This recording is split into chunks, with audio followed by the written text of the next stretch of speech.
The number of Indians applying for political asylum in Canada had hit a record high last year, and this year that rate is rising even more rapidly, and the more popular basis to claim asylum now is shifting from those old and clearly fictitious stories of political persecution to stories of persecution over LGBT rights. And this is according to local Indians very familiar with this process. Is this story increasingly being offered both by Indian students already in Canada in an attempt to stay on longer, and by Indians just turning up at the airport and applying for asylum straight after landing?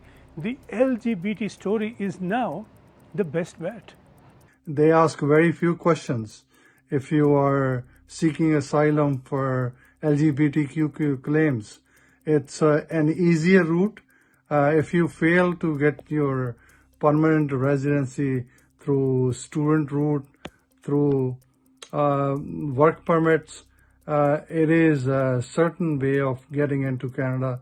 That's a route for citizenship. This route has opened up after authorities began to see through those claims of political persecution.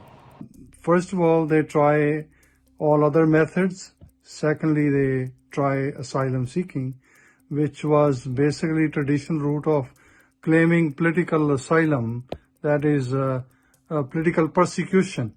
And most of the IRB people are not considering any refugees from India on political asylum.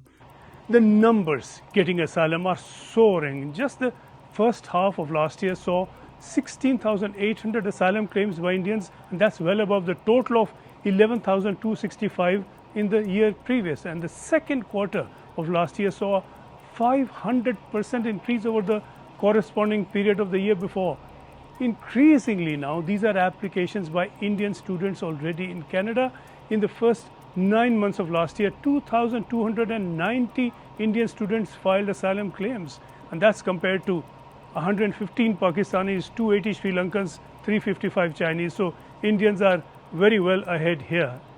This year has seen 5,500 asylum claims by foreign students in Canada, a 22% increase over the corresponding period last year. And again, this is believed to have been fed increasingly and primarily by Indian students. Last month, Prime Minister Carney pledged to cap the number of temporary residents in Canada at under 5% of the population by 2027 from the current 7%. This is going to now drive yet more asylum applications. Seeking asylum was always a shortcut. Now the applicants are cutting it shorter. They are running out of time.